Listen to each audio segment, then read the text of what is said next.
Or shot fire, officer down, shot fire, officer down. Got a city officer down, shot fire.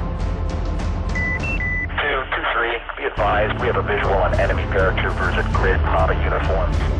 Welcome to the Resilient Warrior Nation, a podcast dedicated to inspiring hope and healing for first responders, military veterans, and anyone facing PTSD and trauma. Hey guys, welcome to another podcast episode of the Resilient Warrior Nation. I'm your host, Mike Morgan. I'd like to welcome you guys to what I'm sure is going to be a great podcast.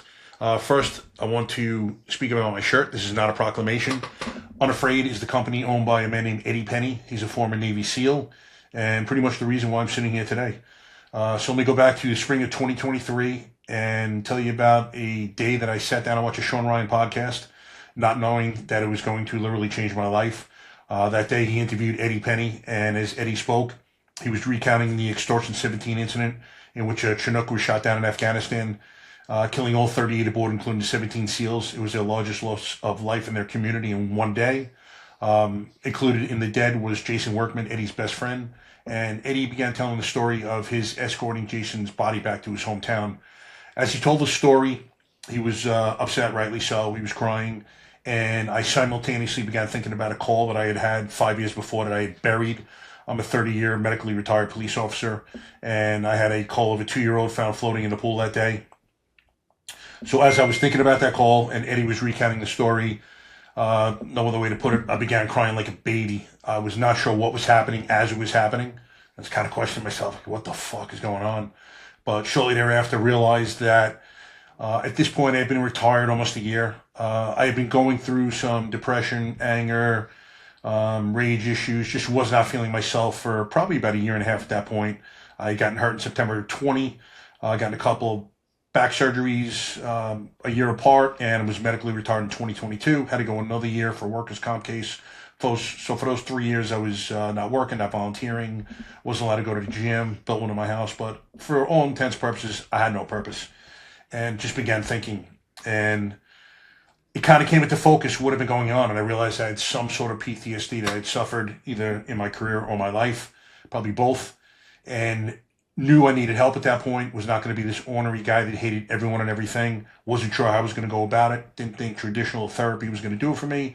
Talking to a man or woman sitting behind a desk, telling them what I've done, what I'd seen, didn't think it was going to work for me. So I had also seen these special force operators on Sean's and other podcasts speaking about coming back, self-professed broken men from war and the healing journeys using psychedelics. So at that point, I really started paying attention and doing research myself. Ayahuasca came to the forefront, and that is a psychedelic that I decided to journey with March 1st of last year, along with my wife. Went to a facility in Orlando, Florida, and during the course of that weekend, literally changed my life. I know it sounds funny, but the universe and I were speaking, and the universe told me that, for all intents and purposes, again, I was healed.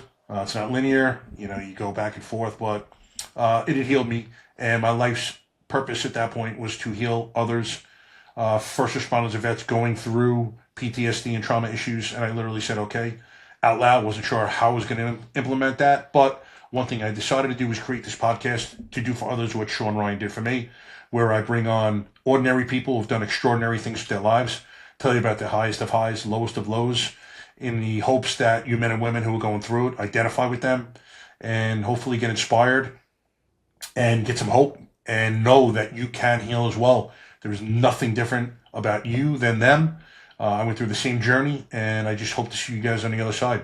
So with that, let me introduce my next guest. I'm pumped to introduce Tom Casey. Tom was born January 68 and grew up in Manchester, New Hampshire. He served 4 years in the U.S. Marine Corps, and afterwards he had a 26-year career in corrections and law enforcement in both New Hampshire and Massachusetts. Tom is New Hampshire Department of Corrections Medal of Honor recipient and has had a multifaceted career in law enforcement and in the private sector as an addiction counselor in a dual diagnosis program and at a methadone clinic. He also worked as an accountability coach for IAMACOMEBACK. Don't call it a comeback. Every time I read that, I have to sing it. Prior to opening their clinic, he and his wife, Judi, launched Cutting Edge Testosterone Therapy in 2020, where they have now over 4,000 active clients. Cutting Edge offers wellness in many forms: TRT, HRT, peptides, weight loss, aesthetics, and more for both men and women. Tom is also a real estate investor, Tom and his wife Judi have been married for 23 years and have 3 grown children and an English Mastiff, who is a big boy. He has a BS in Behavioral Science from Granite State College and a master's degree in Public Administration from Norwich University. Tom is an open proponent, like myself, of psychedelic medicine. Tom, welcome to the podcast, brother. I'm happy to have you on. Thank you, bro. Appreciate you, man. Absolutely.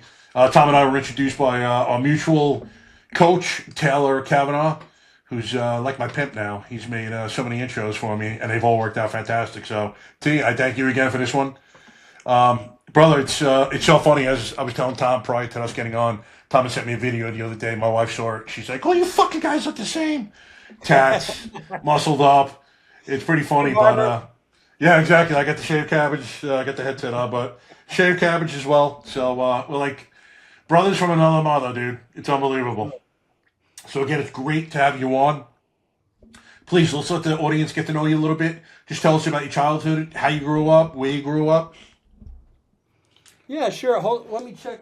I got the big fella back there snoring.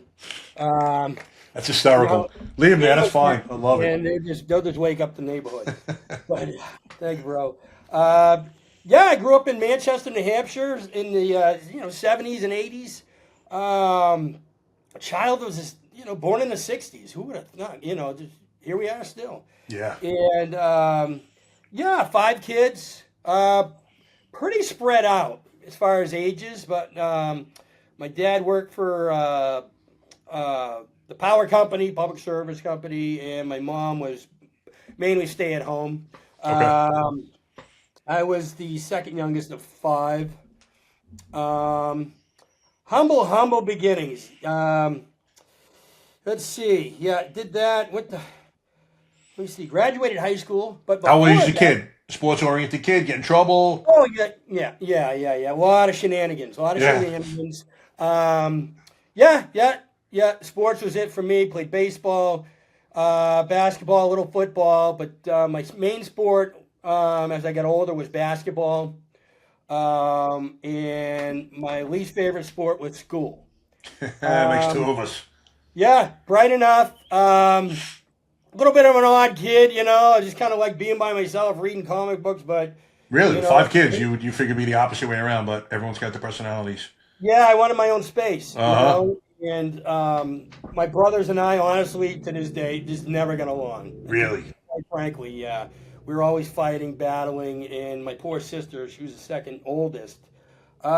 She's a nurse, a grandmother now, and she's a great human being. Now, my 3 brothers, they had different. My oldest brother went to prison for violent offense down in Texas, and my youngest brother, he did a long time in New Hampshire, off and on the installment plan, which was interesting because I started working there, and there he was, and we looked the same. We're 2 years apart. You were a CO went to prison, and which your brother was a prisoner. Yeah, I got him Marine Corps.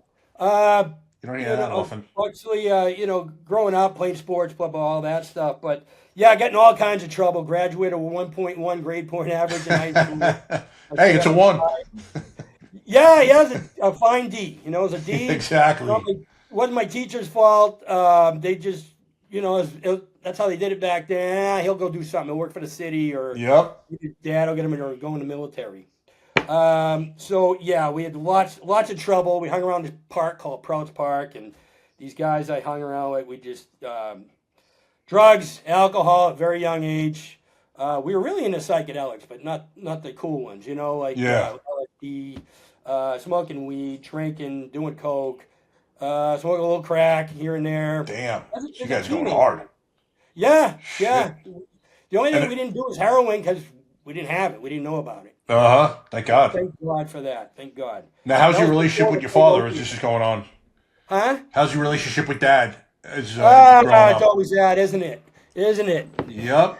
Gotta delve into it. I didn't realize this during my career, bro. During my career, I never spoke with my other coworkers about relationships with their fathers. I never had a good one. And now that I've been in the space over the past 18 months, I realize that the overwhelming majority of us who've gone into military or first responder careers or both had difficult childhoods, and that's maybe what propelled us to go into those careers to begin with. It's almost rare. I don't want to say rare, but it's close to being rare where I speak to a man who's had a solid relationship with his dad. It does happen, but it's definitely not the norm. Today's episode is brought to you by Cutting Edge Testosterone Therapy, a veteran-owned, family-run clinic led by a retired first responder. At Cutting Edge, they help men and women rebuild strength, focus, and vitality through advanced hormone therapy, peptides, and performance-based weight management. Whether you've served your country, your community, or your family, Cutting Edge helps you get your edge back safely, professionally, and with people who understand what service takes out of you. Cutting Edge offers individualized care with no monthly fees or contracts. Learn more at cuttingedgetestosteronetherapy.com. Cutting Edge Testosterone Therapy, built by those who serve for those who still do. Yeah, because we pick hard things to do. Mm-hmm. You know, maybe we want acceptance by him. Exactly. Or his attention because we didn't get it, or it's a big F you, you know? Yeah. There's still these little boys inside, and, you know, in some respects, we don't think that we got what we should have gotten in our formative years, and we're still looking for that love in many respects. I don't care how big you are, you know, how fierce you become during the course of your life, you're still that little boy in many respects, especially when it comes to mom and dad. Roger that, bro. No, that's you hit the nail on the head. Yeah, me and my dad, like I was angry. We all were, the whole family, because he wasn't around. But then when he was around, you didn't want him around. You know, he was drunk, he was angry. You just felt you weren't wanted. And I went to bed at 5 and wait for him to come up just to kick my ass about something, you know. I had a younger brother to keep an eye on, and in a lot of ways, my brother Kevin, who was 7 years older than me, and he ended up committing suicide. Condolences. Yeah. He, in a way, was my younger brother, because he certainly didn't act like a good older brother, you know. But he had mental health problems. Okay. And a lot of it, and I blame my dad for that. I really did. My older brother, he ended up in prison after the Air Force. He did something terrible, and I blame my dad just for. But then, you know, and then it gets to a point where, all right, you're making your own bed now. Now it's just making my own issue, you know. Yeah. You have dad to blame. I was just running wild, man. Running wild. Yeah. You have an origination for why you're behaving the way you're behaving, but it's no excuse for behaving the way you're behaving. Right. Because other kids do it, and they make it somehow. Exactly. But my house just wasn't a safe house. It really wasn't. So my mom leaned on the church a little bit, if you will, because she wasn't safe. She was getting her ass kicked, and you know, isn't it worse though, the verbal shit?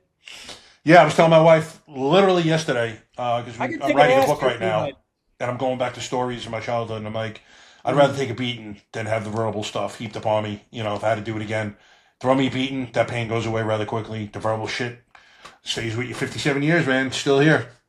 Yeah, man. And it took me a long time to clear that. So what I was doing is starting to. I did end up, after I was a good basketball player in high school. Could have been better. I was shit-faced half the time I played. I even played on LSD one game.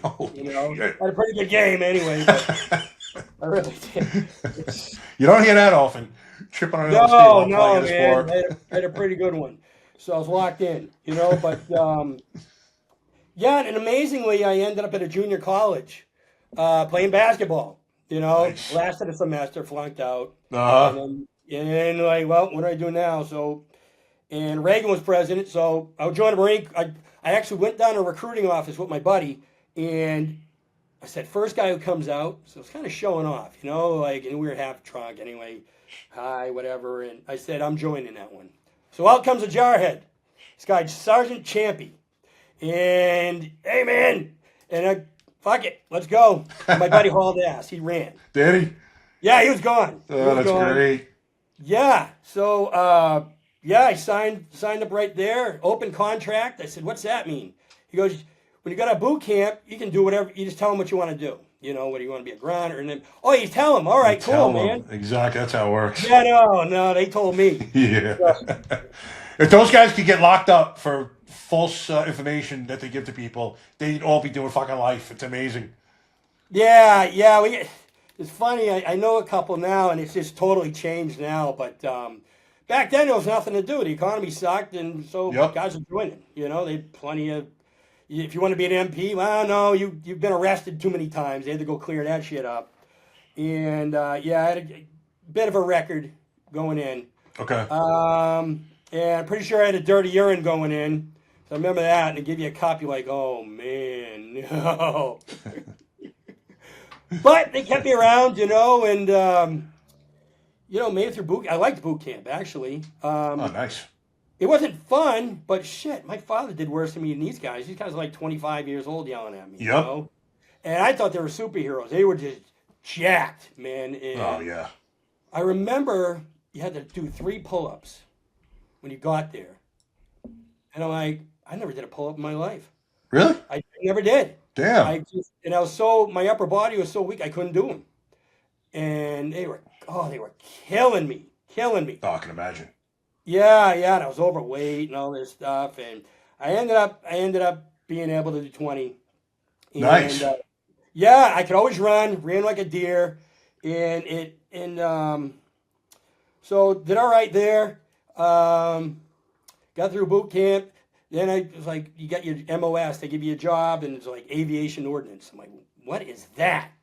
And they said, you're gonna make bombs, rockets, and missiles. I'm like, yeah, man, that's cool. And then, I went to a couple of schools, and then I went overseas. Whereabouts? Iwakuni, Japan. Okay. Yeah, small air base, Marine air base over there. And from there, I deployed 3 times to the Philippines for different things. And okay. Is this like 87, 88, something like that? Yeah, it was 87 to 91. I had 1-year orders, and I kept extending. Okay. If you extended, they either paid you more, or you could get 30 free days leave. So I would take the leave and go to the Philippines for 30 days. You know? Yeah, of course. Yeah, I mean, it wasn't a war going on yet, and have to hear those stories off air. Yeah, I was drunk. Holy shit, can't even imagine. Yeah, and it was like an extension of high school, really. And, but it did teach me some responsibility. You had to be there, or you were in a lot of trouble. Now, I didn't do much for rank. I even got busted one time, but for more shenanigans, alcohol related. But I didn't, they were good to me. And, good. I was just a liberty risk. Yep. When I was working. When I was out, my fucking master sergeant, my top would pray. Like, oh fuck, here we go. Sounds like a mutual buddy. He had the same thing going on when he was in the SEALs. Yeah, so, I did that, had a good time, and got out, and thought I'd come back to little old New Hampshire and get a job, and I saw my dad, and he was, he's a lot older, I hadn't come home the whole time. Really? And, and he's like, there's no jobs, man, and he goes, I got mine, but there's nothing going on. So I was a bouncer at bars, learned how to bartend, security, I was even collecting for a bookie. Oh, yeah? Yeah. Yeah. It's like the beginnings of a Rocky story right here. Yeah, I mean, it was easy money, really, man. This guy I went to high school with, Greek kid, he was involved with some of these bookie guys, so I was like starting to get a little bigger, and I did lift a lot in Japan, because wasn't much else to do. And, had a mean streak still, so did that. Perfect. And, fit the bill. Any good bookie collecting stories? Woo! Oh, yeah. Well, how it would work is if I called them and they paid, I'd get 20% of what they owed. Okay. If I had to go get it, then, I woke him up. Sorry, bud. I'd get half of it. Damn. I pretend no one answered the phone, man. I'm like, to track him down, too. And they usually did, man. And he was a good dude, man. He had a nice car. He'd bring me around, and shit, I had nothing else to do. But, then... I was like, I gotta get a job like benefits, Yeah. And so I saw a thing in the newspaper, New Hampshire State Prison's hiring. I'm like, oh, I can do that. I don't know anything else. I haven't been to college or anything. I'll go there. Yep. And they hired me. Pissed in a cup. Oh, clean. It's good. I was all done with that shit. But still a drinker. But I've worked at the state prison. And how was that when you first started? It was different, man, because these guys are doing, 3.5 years or anything over a year. You're doing state time, and you got lifers in there. Just that's their life. They're not getting out. They go to their shop and make things, or they got their weight room and things they don't want to lose. So those guys didn't fuck around much, No, huh? They were all right. And they were good to you guys? There wasn't they were somewhat respectful? Your workers and everything, and obviously we had our shit bags. Yeah. We had a MAC unit there and all that stuff. Just lunacy. Oh, can't even imagine. Yeah, and it was a great place to just get bigger, lift weights, and you get your shitty days off, Tuesday, Wednesday, you go fucking get drunk as shit, and you had your buddies, and it was a close group, and we lifted together. Mondays was bench day, So you'd have 8 guys standing around the bench, and but like yard time. Yeah, and I went up pretty quick, Yeah. Went up through the ranks. It was a little snag, more shenanigans. I got it, and I loved the warden there. His name was Michael Cunningham, retired Army guy, and he was just a tall, lean man. He used to run to work. And I just had a lot of respect for him. He was like that dad dude, that I never had. Yep. And he saw something in me, and especially, how he really got to know me is I got a DUI. And, yeah, man, I got a DUI, and what was that? 1996. So I was there about 3 years. And like, oh shit! And I told my boss, and they didn't really know what they were gonna do with me. I was in trouble. Yeah. They said, all right, just show up for work every day. Just don't miss work. Just get here. Because you lose your license and stuff. And so what happened was I was working the Max unit at the time too. It was old. It was like there wasn't a lot of cameras there. Not like today, there's cameras everywhere. Yep. But if there was an incident, a guy had to take this camera like this long and bring it down the tier and at the toilet or whatever, Yeah, I remember seeing videos of you guys having to do that. It was usually the smallest guy or a female CO or something. It was just different times. Yeah. But, and that's when that Medal of Honor incident happened. Walking down a tier, getting ready to let guys out for a yard. And we had these big vests on, right? Okay. We wore T-shirts and big vest, stab vest.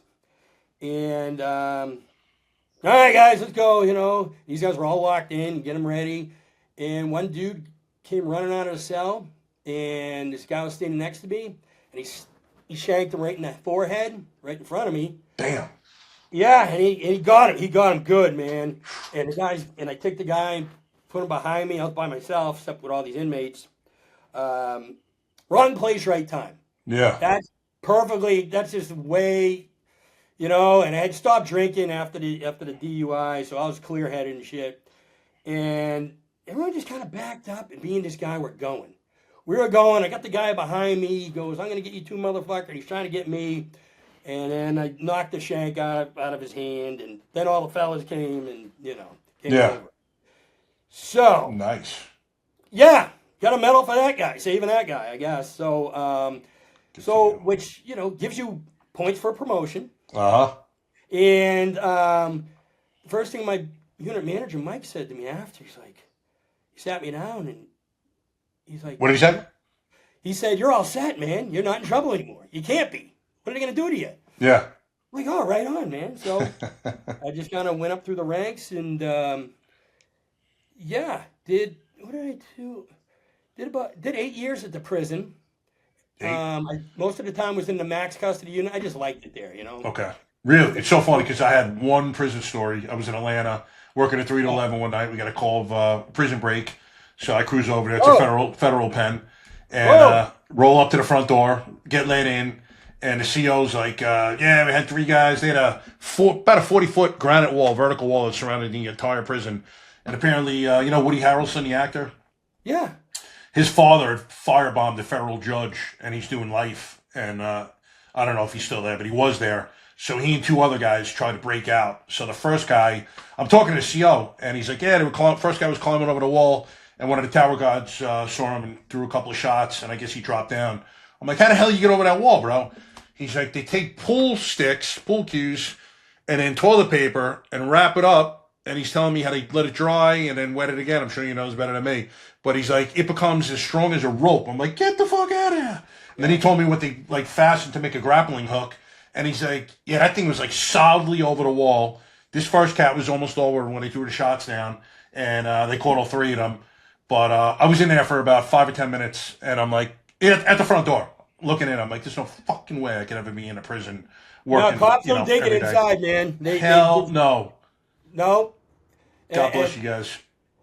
Yeah, it's like when that door slams, you know. Finality. It takes a while to get that out of your system, but yeah, man, they can make anything out of anything. And it's it's unbelievable. That cleverness. Yeah, exactly. Like, what's the most clever thing you've ever seen these guys do? Is there like one that stands out? Oh, God. Like anything, whether it's stealing or weapons or anything they've done. They were like, this is incredible. Oh my God! I mean, where do I even start? Like the shanks you would see, and they would look like the guy had like a cleaver, and we had like a room for them, and all the shit they confiscated, all these guys made, and then you learn these little tricks like you go into a guy's cell and you see like marks on the floor. Oh, he's sharpening something. Something's gonna go down. So let's tear this place apart. But the things that men would stick in their rectums. Oh my God, dude. And I used to, when I was a trainee, I'm with this old dude, this older CO, and we're clearing guys out of the visit room, and he's stripping them down, stripping before and after, and strip search is a strip search, and then he had them squat down and cough. Yeah. So if anything was lodged in there, theoretically it would pop out, But, yep. But a lot of the stuff was just swallowed anyway, Okay. His girlfriend, she transferred it to him. You get a kiss beginning and at the end. So, What's the biggest thing you ever saw secreted up someone's ass? Oh God. They get these little cell phones now. Oof. Holy shit. I mean, I can't take it when the urologist is testing me for the prostate, man. These guys are sticking phones up their ass. Yeah, man. I'm exit only. Exactly. Wow, man. What was it? You know what though? We had this when I was in the Max unit. We had workers. We had a worker tier, so they'd come out. The place was spotless, man. Spotless. Everyone else is locked in until they get out. Yep. These guys come around. They do everything for you. Mostly PCs, right? And we had one named Richard. So Richard, I call him Richard. Usually they're all last names, but Richard was toast, man. So Richard, and Richard go mop the floor, and he'd do anything you told him, right? And the kid could draw if you wanted like a tattoo done. He could draw that for you, just keep him busy. Yeah. Richard had this thing about the little Bic razors, right? He would break them apart because they would shave with those. Yep. And every so often, he'd just come out to me, "Hey, Sarge." I'm like, "Yeah, Richard, what do you want?" "I did it again." And he would he'd break those razors, snap them in half, and put them in his penis. What? So we go for a hospital ride. Holy shit. And so these fucking ER doctors, oh man, they hated these guys, man. They're like, "I just want to cut this thing off." One of them was, yeah. "Well, you're good, dog. I got you, but yeah, they do just, and one guy, so he put a razor in his penis? Yeah. Mm-hmm. He used to do it all the time. Then he'd go up to this, come back, he'd go to hospital, go to a psych unit, and then come back to Max, and then we'd make him a worker again. He was a great worker. He was great, but he was toast, man. Then we had remember the year 2000 happened. The whole world was going to blow up. Yeah, Y2K. And, once it hits midnight, whole country's dead, right? Yep. So I was on the CERT team, Special Emergency Response Team at the prison. And we were watching the clock, and we were waiting. We were all in our black and our our stuff, and yep. So we got a call, one of the units, H building, medium custody unit, and this big dude, he was a little off. He sewed his eyebrows, his eyelash, he sewed his eyelid into his face, and inside of that they cut it, and after we got him out, they cut it, and there was like Bible scriptures inside his eyelid that he had put in there and sewed it shut. It's out of his mind. How do you sew that shut? What was he using? Think of the patience. Oh my God! Think of so many things related to that. Yeah, and he did it, and I think he had a cellie, and his cellie's like, out the window, not trying to be a rat, but hey, man. Oh my God! Just fuck her eye. I can't even imagine seeing that. That guy out, right? And I'm like, holy shit, what's next? But the world didn't blow up, and we were good. Uh-huh. Whoo! That's nuts, man. Yeah, I think you've heard it all. One other thing. Yeah, and see the difference, I worked in county and I worked in state. County is fights all the time, right? Okay. All days, guys scrapping, ganging up on each other, whatever, for a bag of pretzels or shit from the street. State prison's different. From my experience, when they go, it's something bad. Like a murder. Okay. Very, very violent assault. You don't see a lot of like this kind of thing. Just regular fisticuffs. Yeah, I'm killing this guy, and he had a lot of time to think about it. We had some murders. Yep. I had one murder. I was my first week as a sergeant in the MAX unit. I was still on days. I was going to go to nights, and get a call out in the yard because the yards were inside the building, and there was like sunlight from the top. Okay. It was a basketball court, so they had a black dude. He was a transfer from another state. He was a killer. He was doing a life bid or something, and they put him on a tier. Someone put him on a tier with a bunch of white Aryan guys. With the swastikas on their forehead. Yeah. Kind of thing. They had their thing. Other guys had theirs. Logical move. They put him out there with these guys. So what are they going to do? They're fucking with this guy. Little did they know, this guy's got hands. So the big mouth guy, they was fucking with him, threw a basketball at him. The guy's like, listen, man, I'm outnumbered. I don't want to fuck with you. Yeah. And he kept fucking with him. Finally, he just laid the dude out and just stomped his head like I've never seen before. I respond to the yard. We all go. And basically Nike imprinted on his head with brains coming out of his ears and his eyes and his nose.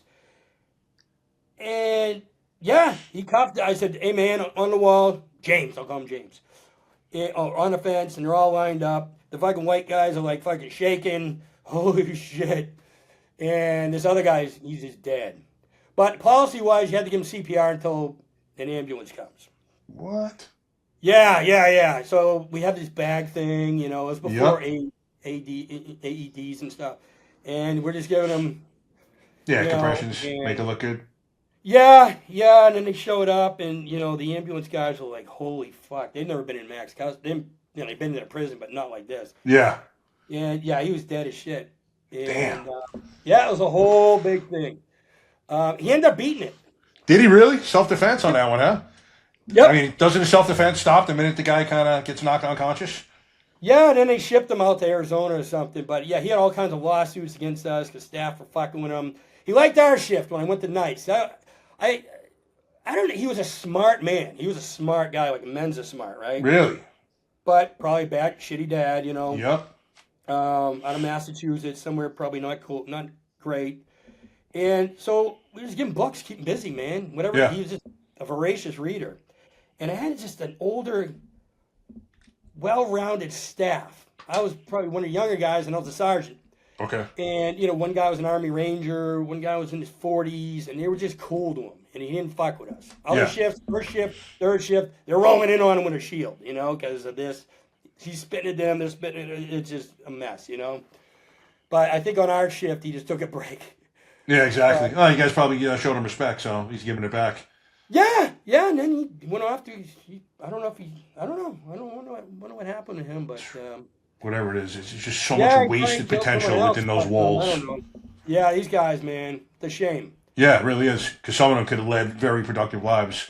But I remember that one from Rockstale with De Niro. He's like, there's nothing worse in life than wasted potential.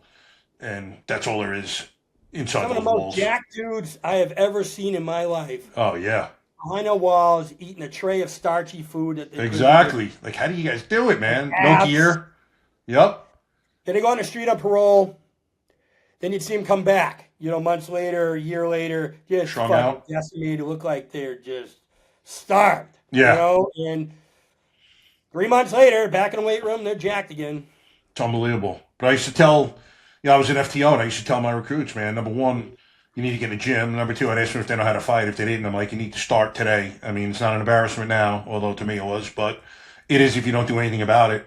And I remember starting in the academy in Atlanta, like FBI videos of these guys doing like defensive handcuffing techniques to defeat us as we're handcuffing them, and, practicing proactive techniques as we're searching them. Like these guys, some of these cats train hard, and looking at some of these just laundry basket looking, they were just horrendous examples of cops that I work with.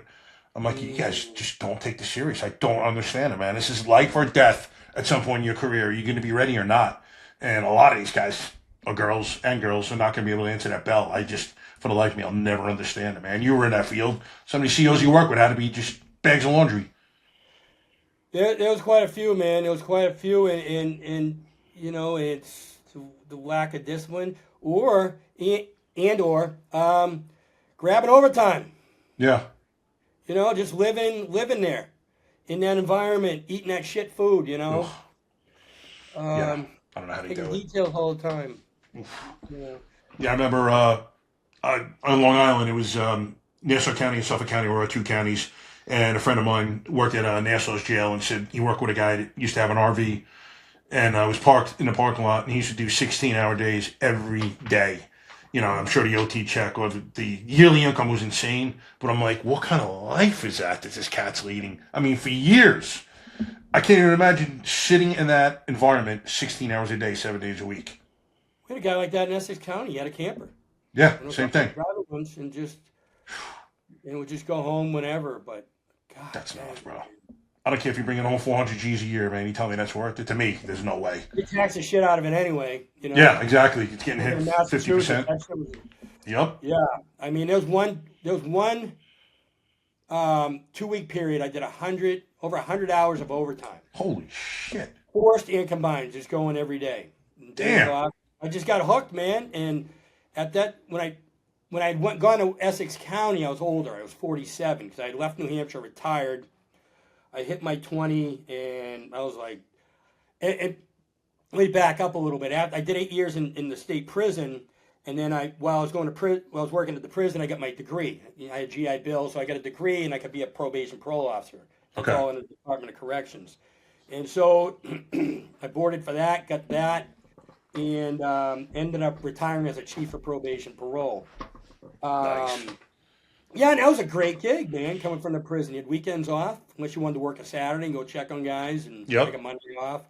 Great family gig. You went to court. You went to parole board. You had probationers who had a bag of weed, and you had killers coming out. Yeah. So it was called probation and parole. So that was a great gig, It was great until I became a supervisor. Then I had to manage all these people with these free schedules, and I'm like, oh, man. And, I was just kind of checked out by then.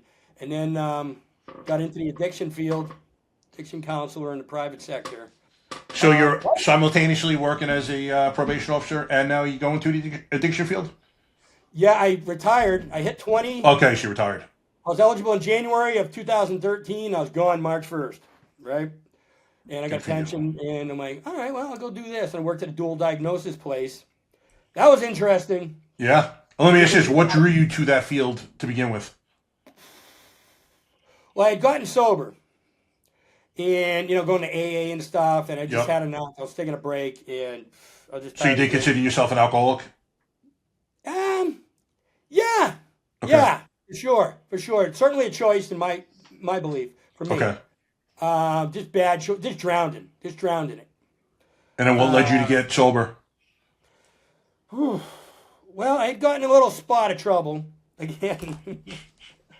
Got in a fight, off duty. I had to answer to the Police Standards and Training Council, which oversaw my certification. Yep. Like, my department was cool. We're just going to let this thing, see how it goes. No, the Police Standards had to go answer to that.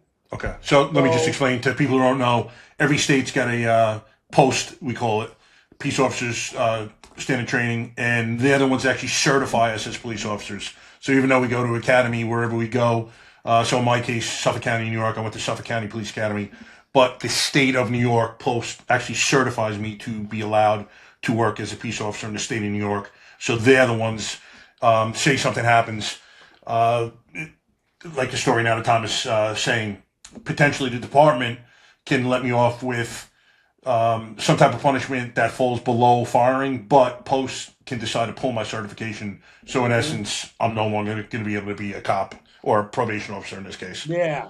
Okay. They're holding it. They're holding it. Yep. So I was like, shit. I go a few more months. Let's just ride this shit out. Anyways, the charges went away, and my department was great. Nothing. They were awesome. Okay. They were always good to me. Wherever I worked, they're good to me. You know, Nice. It was me. It was me. Yep. And yeah, so dove into AA, and yeah, I liked it. I met some guys there and did that, and Great. started working. Of course, when I was doing that, I was like, oh shit, I can help other people. Well, let's go work in a dual diagnosis place. So the guys got mental health problems and addiction problems. Wow. Yeah, it was a private place where the parents would pay.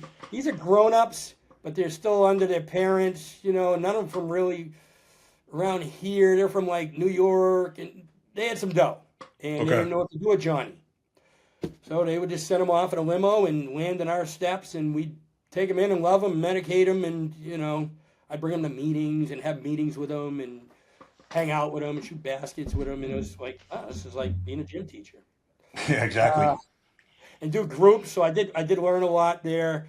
And then I want to do something. I want a little better schedule, so let's do better. I went to a methadone clinic and became a counselor there.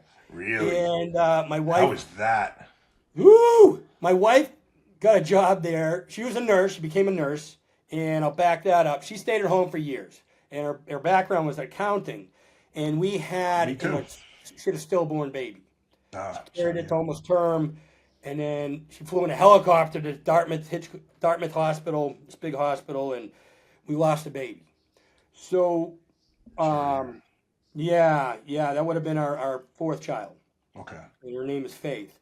But she was so impressed. We were so impressed with the nurses that were with her and the staff and the doctors that I want to be a nurse. So, you know, she was 41.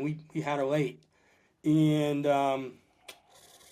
she went to school, you know, and yeah. So anyway, can I interrupt for 1 second? Just get back on that story. You said that those nurses had such an influence on your wife, she became a nurse. So you active duty law enforcement, first responders, whatever you're doing, just remember that people are watching what you're doing every day, and you make such an impact on people's lives. So good and bad. So just remember that as you're conducting yourself, and you know, especially scenes where you should be showing compassion and, you know, great empathy towards people. Don't forget that. I always try to treat people like they were my own family in a lot of these cases, especially ones like that. And look at the influence now.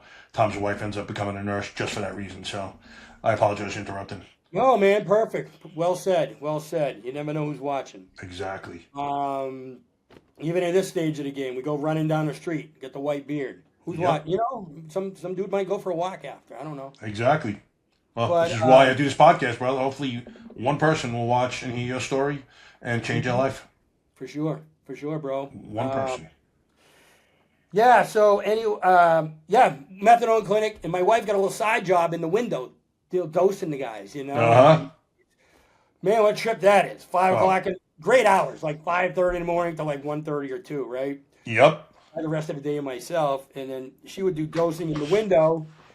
And man, what a feast for the eyes. I go from like a lot of them I had arrested before on parole or probation. Yeah, I'm sure. You know, like, all right, Johnny, you know, you still shooting dope, or you know, you got a dirty urine, it's got this many things in it. Yep. You know, it's a no-no in the methadone clinic, but you know. But here's your methadone. We had one in my precinct, and it was like seeing a Walking Dead at serving time. Yeah, it was Walking Dead, man. It was, and we'd have all these beautiful signs on the wall that said, myths about methadone, and your teeth don't fall out, and your nails aren't dirty, and because you're picking all the time. Yep. And you're doing this and this, and they had all of them. You know, they get a 2-year pill habit, or they shot dope for a couple of years, and they've been there 11 years. You know, going there, lining up, praying to get take homes. You know, and which is what? Oh yeah, if you're good, you're allowed at 1 take home a week, and then they build you up, and then some people just never go there. Really? They'll show up there, and they'll pick up their kit, and they're gone for the week. And they got them in take home because they've earned that. Gotcha. They still what do you have to do? Just piss clean? Yeah, piss clean, and then they don't piss clean, and then they lose it, and they're all pissed off, and then they got to come in and see me, and you know. Gotcha. I didn't even know that. Yeah, and these guys, I mean, you know, people get mad because they'd have vouchers for cabs, and vans would pick them up early in the morning and bring them there, but it's just no way to live, man. There's no way to have little kids with them, and we'd always have the cops, like the town cops we were at, waiting, because they'd pull in, they knew this guy he wasn't registered driving, or this guy got a warrant, and they'd try to call us, and we couldn't tell them. You know, like, hey, man, this guy going to come in. I'm like, remember you were a PO? And I'm like, oh, I can't, man. You know, Yeah. It's tough. But, definitely fruitful pickings, though, if you're in law enforcement, you know, watching those clinics.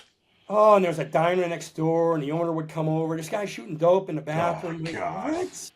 I can't imagine methadone clinic actually fucking does. Yeah, you know, man, it's just no way to live. No way to live. So, how long you doing this for? How long now? I did that for a couple of years, and then I was like, so I was closing in on 46, 47, and I got myself in really good shape because I went back to get another master's in mental health counseling. Nice. Yeah, and one of the professors was a higher up at Essex County Sheriff's in Massachusetts, and I knew him when he was a cop years ago. And he had a doctorate in something. He was just a great orator and a great professor. Okay. And he was like, man, what are you doing? He goes, why don't you go work at Essex County, man? You'll move right up. You don't have to go to the academy. We'll start you at max pay. So I'm like, yeah, I'm kind of bored with this shit. So the sheriff's office? Yeah, I went to the sheriff's department. Yeah. Didn't have to do the academy. Basically threw the keys at me, did a little training, refresher. Yep. Mind you, I hadn't worked inside the wall since 2001. So this was 2015. Damn. I was a parole officer. So they said, oh, you're in corrections, so you're good, man. I had no fucking clue how to work the radio. Oh, yeah, I can imagine. So I'm like, what's my angle here? So I got myself in really good shape, and I was smaller. I'm like, I got to get big again, man. I got to be one of those shield guys. I got to go in. I got to go on response. Just get a little respect in this place. Yep. And they were good to me too. It was for a jail. It was a shitty place, but just the physical building was just falling apart. And in corrections, no one wants to be there. The inmates. Oh yeah. The ladies. No one wants to be there, man. It sucks. Yeah. But it was low hanging fruit, and it had offered me a good amount of money, so I took it. Yep. And did that for 3 years, knocking guys into the cells. They wouldn't come out, so you get a line of guys, and you always got a camera on you, and you just try to do the right thing, and then you're just fighting all the time. I tore my tricep there. Oh. Yep. Going to a fight, fell down, like shit. There goes my lifting, And I started dabbling in strongman at the time. Okay. Yeah, so I was doing strongman.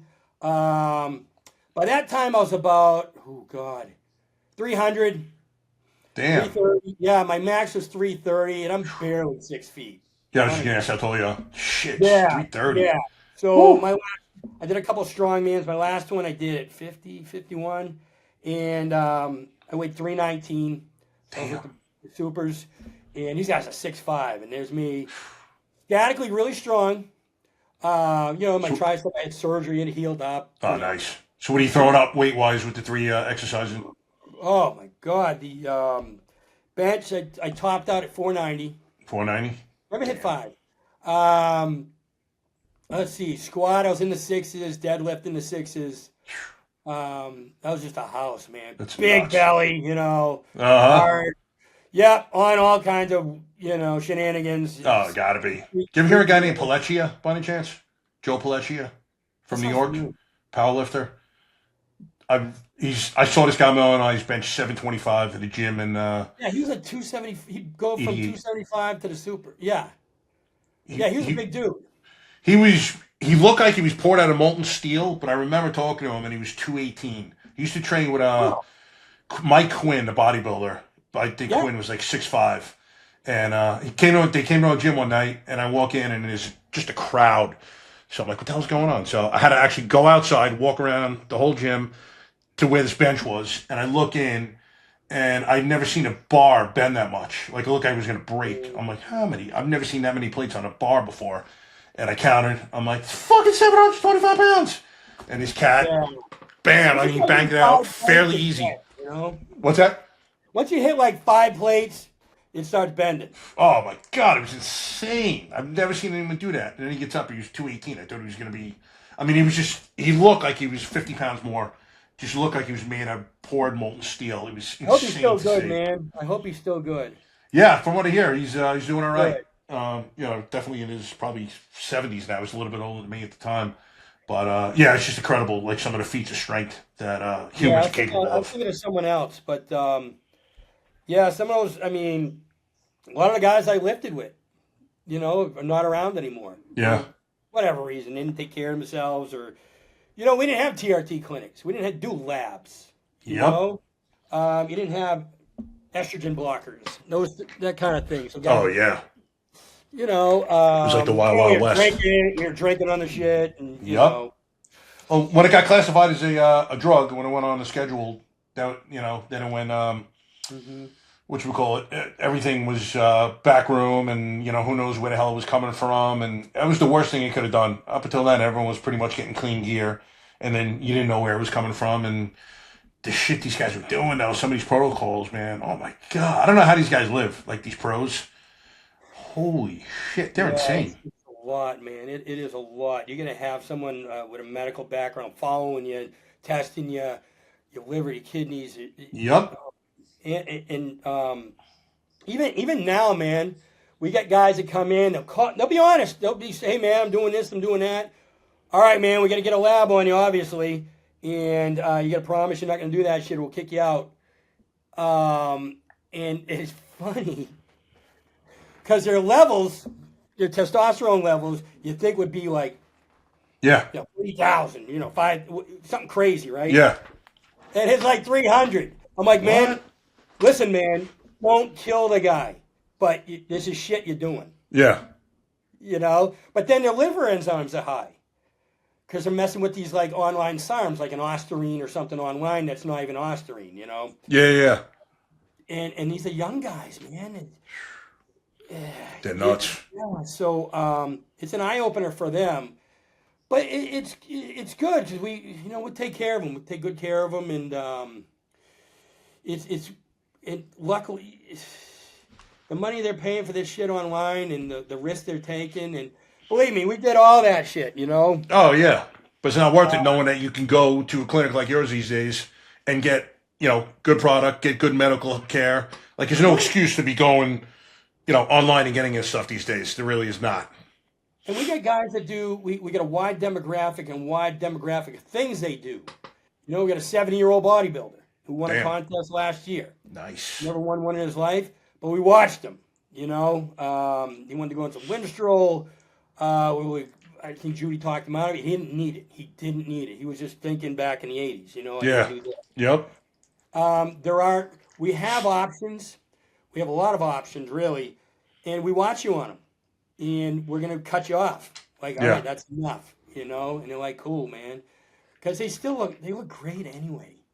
Exactly, yeah. Unfortunately, a lot of these guys, myself included, probably got body dysmorphia. You look in there, and like, oh my God, am I fucking skinny? I'm like 235. I'm like, I need to put on some size, and not that I'm a monster or anything like that, but my wife's like, what are you out of your mind? Which most of us are. I've been in decades, and from our coach, TCAV, with his help. And that was me. I'd send him a picture, and I'm like, hey, man, it's Skinny Tom. He goes, bro, you're not skinny. He's all about that, good self picture and all that stuff. And I was just kidding, but yeah, it's still in you, you know, like that skinny kid who's just, you know, fuck you, dad, you know. It is. But That's why we all get yeah, into lifting. I mean, people go to the gym because they're skinny or fat. You know, no one's starting out in great shape, and unfortunately, a lot of people stay that way when they look in the mirror. They think they're staying the same, and you know, it's a multitude of issues, I guess, that cause that. But if you're going to use gear, use it in a healthy manner because it's medicine like anything else, and if you use it correctly, it's going to help you. I tell, and tell me if you agree or disagree with this, I tell young guys, especially who are going into the careers like, you know, we've had armed services, first responders, to get tested early, you know, in your early 20s, develop a baseline because then you have something to come back to at all times. Because they're doing studies now with these young guys getting coming out of the military in mid early 20s, and their testosterone levels are just abysmal. Yeah, and it's due to, you know, the career that you're just coming out of. So if you come in with this baseline and then you see that you plummeted, well, you know, now you have a little more information with which to work. yeah. We're seeing a lot of that. That is a thing. And with the first responders, because look at it this way: adrenaline rushes, and then dump, rush, Constant adrenaline dumps. Yep. rush, dump. Your ears on that radio. You know, you'll hear it waiting for that. I still admit it took me a while when I left Essex. There'd be a click, and then someone would start talking or screaming or whatever, or just chow time, or you're waiting for that thing, especially if you're on response, because then you're gonna go running at 300 something pounds. You get the dog handler behind you with the Malinois. I'm like, this fucker's gonna kill me if I don't get to that fight. You know? But yeah, it's true, man. It's yeah, they need help, and it's why they feel shit. Yeah. You know, a head full of SSRIs and whatnot. Can't sleep, can't stay awake, can't do this, can't do that, and they're hitting those symptoms where you're not hitting that foundation, that core of the problem. Yeah, exactly. I mean, we're going to talk about it here momentarily, but, you know, in terms of the psychedelics and stigmas, I was talking to a former Green Beret at one veteran and first responder only retreat, and he was telling me that he had consumed ayahuasca the first time a year before, and it completely changed his life. But prior to that, he was on 11 medications. He had to wean himself off of the SSRIs and antidepressants. But I said, you know what's funny? I said, I guarantee when you were telling people prior to drinking Aya that you were on 11 meds, no one looked at you in any way, you know, as though something was wrong. It was fine. There was no stigma attached. But I said, I guarantee when you tell people you've journeyed with ayahuasca, they're looking at you with their head sideways like, there's something wrong with you. He's like, fucking all the time, brother. I'm like, isn't it amazing, man? 11 medications, no one bats an eye. Everything's cool. I'll borrow that, man. Unbelievable. But then you use Aya and they look at you like you're crazy. What? Why would you try something like that? Isn't it amazing? We're backwards in our thinking. And what was it? Schedule 1 back in the 60s. They made it Schedule 1. Yep. And are you shitting me? And now, in retrospect, knowing what we know now, I'm thinking all the shit I did back in the day, that toilet, that blotter acid and stuff. Maybe it kept shit together, man. Maybe that bag of those mushrooms I took kept me a little bit together, you know. Never know. Neurogenesis at work. Yeah, man. The medicine's a blessing, bro. Oh, it really is. Yeah, so let's kind of get into it now. Your methadone clinic is done. You went into Essex County. How long are you with Essex at this point? I did 3 years inside, as in the walls, you know, and then we got a new sheriff, and he promoted me. I was walking around with a master's degree, so it was like, yeah, and they made me assistant director of a community corrections program in the city of Lawrence, Mass, tough town, and I'd work over in Lynn, Mass, too, another tough town, and we'd do groups, and I just kind of managed, you know, the operation. I was kind of operations for it, if you will. You know, they had meetings there, and we had a drug lab underneath, so they'd go downstairs and have piss down there. My whole career is just seeing piss, you know. That's great. I did that for another 3 years, and then went back inside the walls because they were kind of dismantling. It was run by the sheriff's department, but we were kind of managed by the state of Massachusetts, which wasn't my thing, man. These people, you hear the term hack, and I'll just leave it at that, man. These people just... Oh, yeah. Know exactly what you're talking about. I like talking to the offenders or the probationers better than these people. Yeah, it says a lot right there. Yeah. There's a lot of frustration in law enforcement in that state, I'll tell you that. Oh, yeah. Even in the helping field, just the bureaucracy, the bullshit they got to deal with. But that's for another day. So I went back inside the walls and worked in classification. Right? I'll just sit around and do this shit.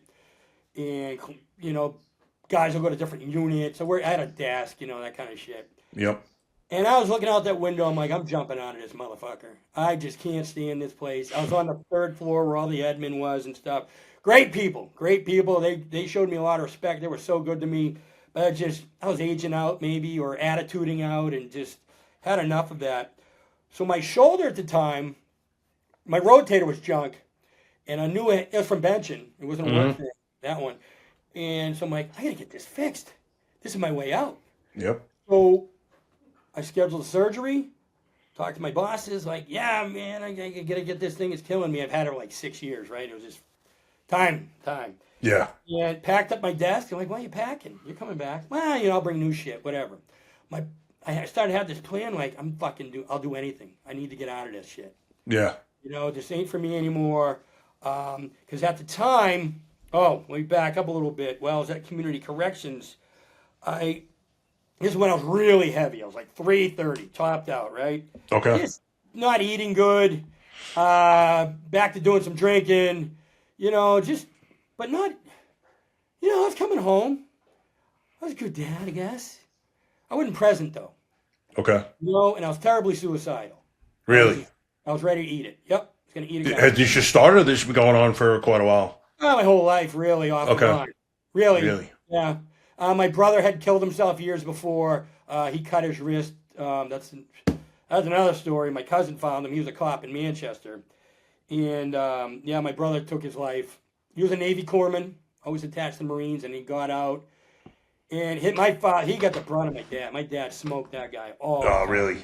Yeah, I was 11. I remember fighting my father, trying to get him off my brother, that kind of shit. Me and my sister. And great childhood memories. Yeah, beautiful memories. But it ends up being a pretty good story, a beautiful story. It's still ongoing. Yeah, absolutely. Yeah. So I joined this. I saw this thing on Facebook. It's called IAMACOMEBACK. And this dude, Mark Jennison, was talking. I'm like, man, he's just like me. And I hit that submit button. Fuck it. I hit it. And then I left work. I was going to get a haircut. That's when I had hair.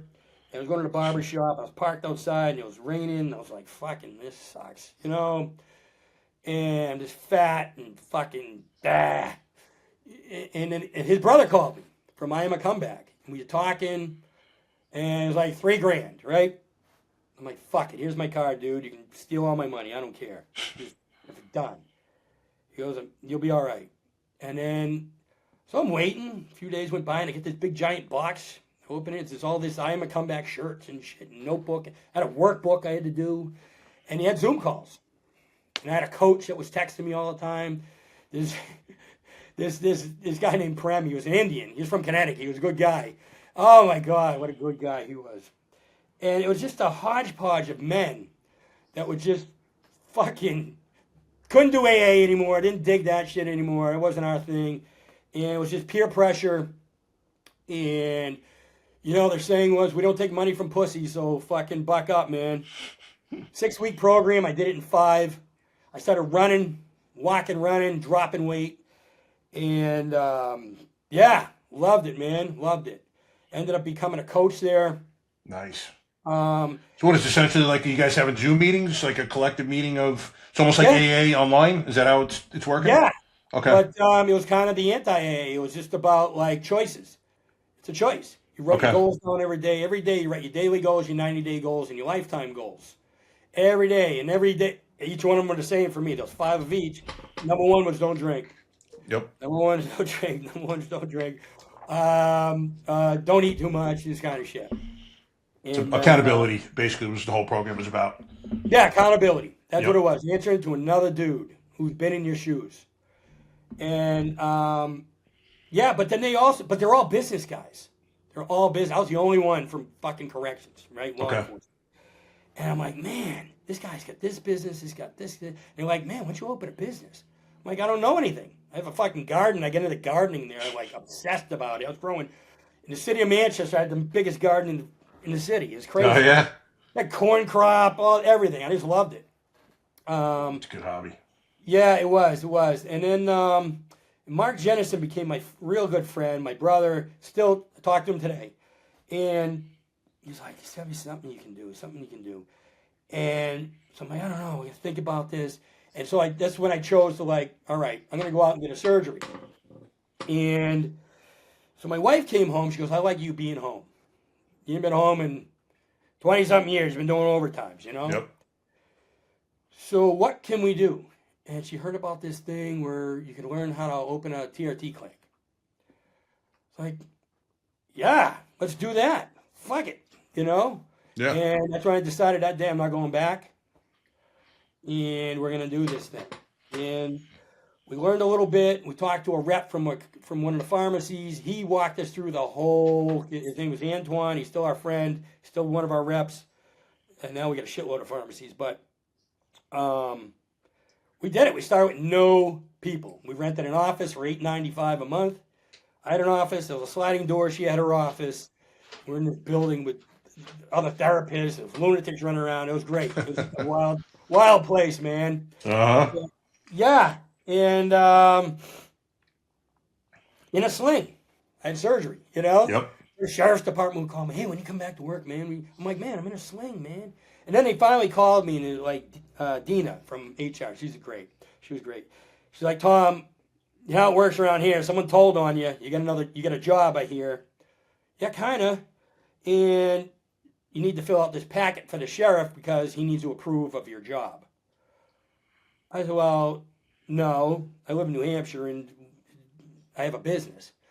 So she goes, well, you got to do it. I'm like, well, how do I quit? That's awesome. So we got it to where I used up all my time. Yep. And so I got paid. And then I didn't make it quite to a pension yet in Mass. I didn't care. I just took the payout, whatever they owed me. And no hard feelings. Love you all. Send them a nice letter. And thank you very much. Yeah. So, okay, now I don't have a job. I got a little pension from New Hampshire. Let's do this. And my wife at the time had 3 other jobs. She was teaching at 2 colleges, and she worked in primary care. Okay. So she's busy, yeah. Right? And then, she also worked in assisted living. So it's 4. Jesus. And she was doing a clinic. Damn. So I was just kind of managing it during the day, and she'd come in for appointments. We were open 7 days a week for a year and a half. Because our first clients were, law enforcement, first responders, corrections. They need an appointment on a Sunday. Yeah. Shit, we'll do it. Let's do it. And then we'd get the lab set up. Just everything was a process and a learning experience. From, a phone system to how to get a hold of us. You don't even think about these things until you're knee deep in it. Oh, we were knee deep. Yeah. Yeah. It just couldn't fail. We 1,000 details. And then when I wasn't there, I was off at going to gyms, giving out cards. We had cards made, and I had a big white beard. I was big, man. I was big, but I wasn't fat anymore like that. Yep. And I would just go to the gyms, hand them some cards, talk to the gym owners, lift heavy weights. I was still strong, and hung up shit in bathrooms and bathroom stalls. And that was it. We advertised a little, but that was it. There wasn't much. And it was we got guys from corrections to start. Yep. Law enforcement, first responders, because they need it, man. They need yeah. it. And then once you get them, that's word of mouth advertising, best thing you can ever ask for. That was it. Yep. That was it. We got them, and they started bringing their cousins in and all this stuff. We started offering incentives to bring people in. Incentives for, hey, man, give me a review. We didn't even have any reviews, Yeah. Give me a 5-star, we'd take some money off. I don't think you can do that nowadays, but $25 off your next order. That kind of shit. Thinking of that, today we got a sale. $30 off every $400 you spend. Yeah, we got a sale going today. But that's it, man. And then they just started piling it up, and the guys would come in from work, from the job, and they'd tell me how shitty it was, you know. Yeah. And I'm like, so I didn't miss it, but I missed them. Yeah, exactly. You know, so I did get to see them, and they could text me, and you know, it was really, really individualized and so raw and organic. Yep. Even getting a credit card machine, you know, it's like, holy what is this? You Oh, know? yeah.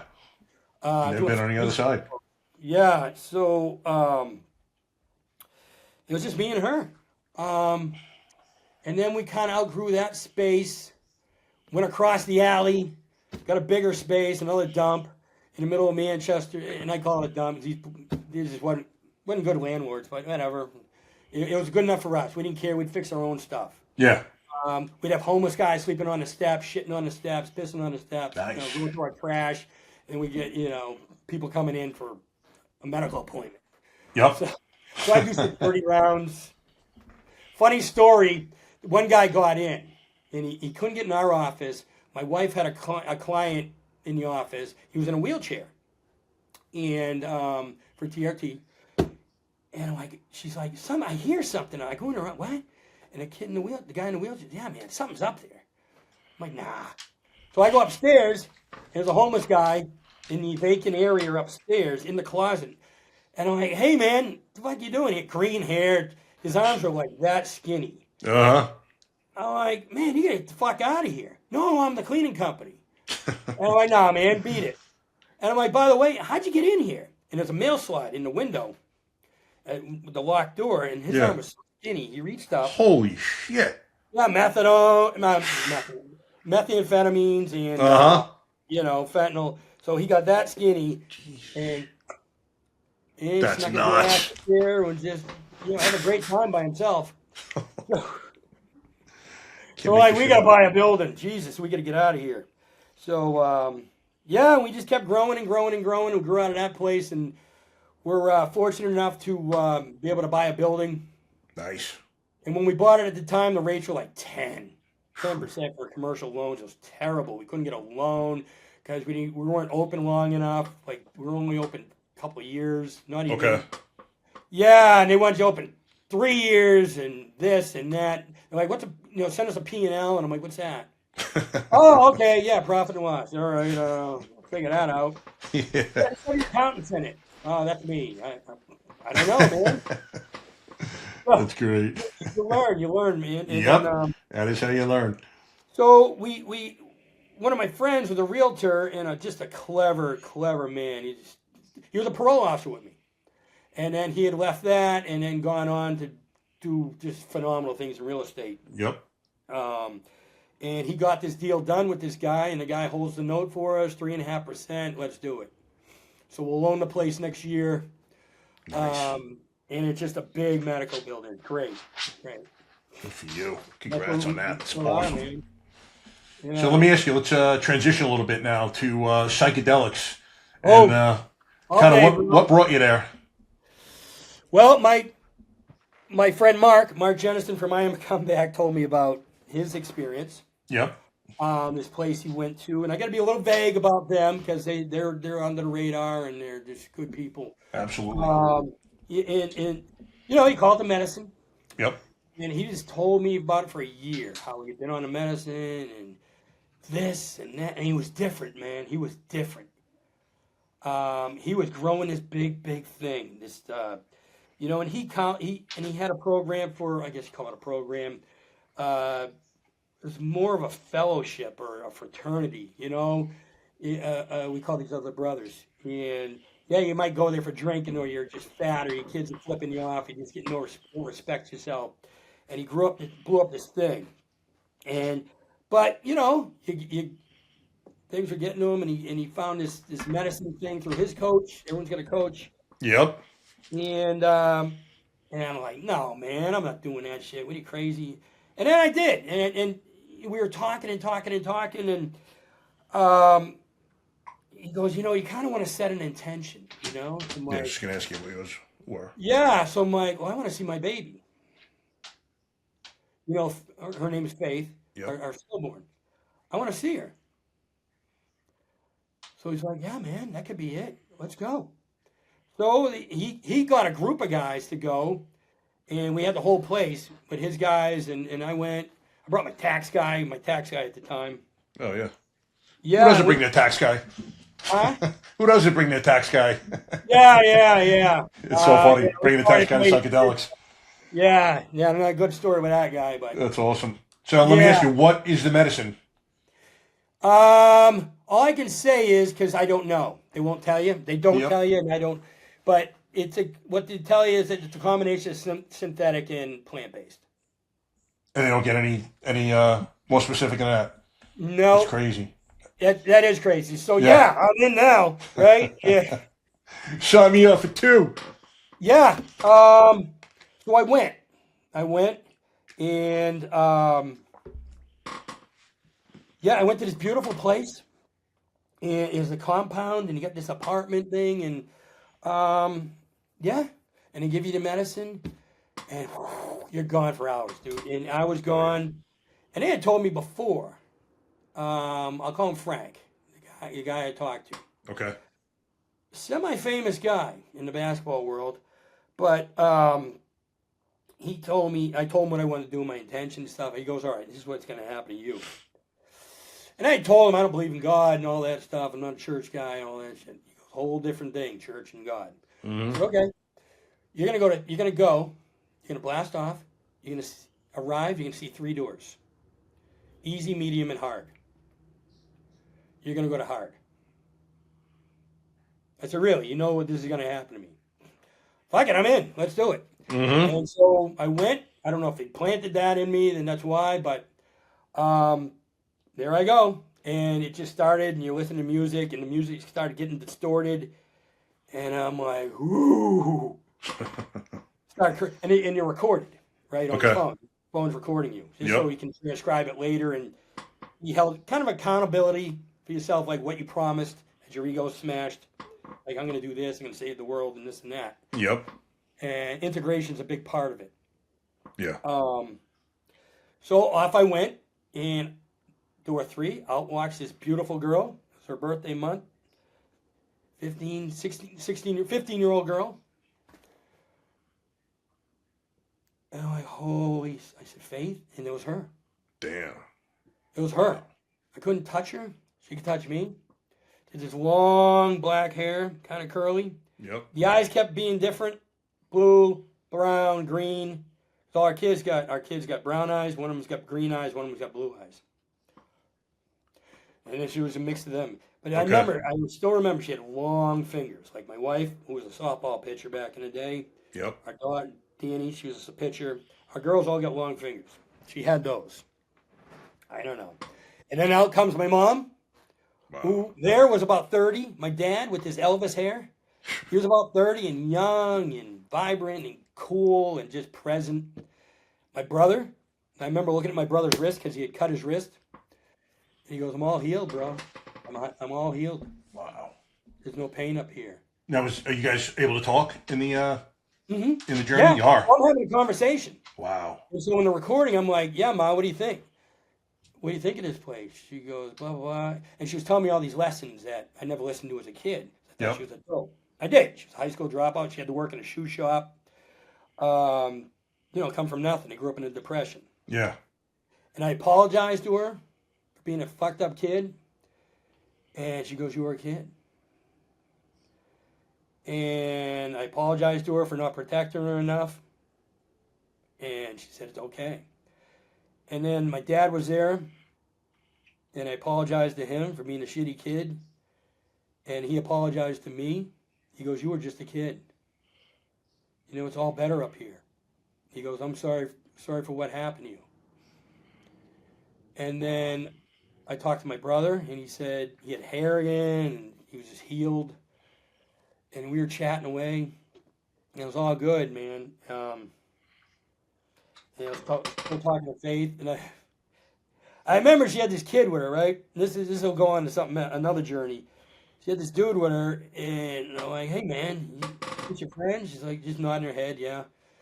I'm like, all right, man, cool, nice to meet you. No shenanigans, And I'll get back to that kid.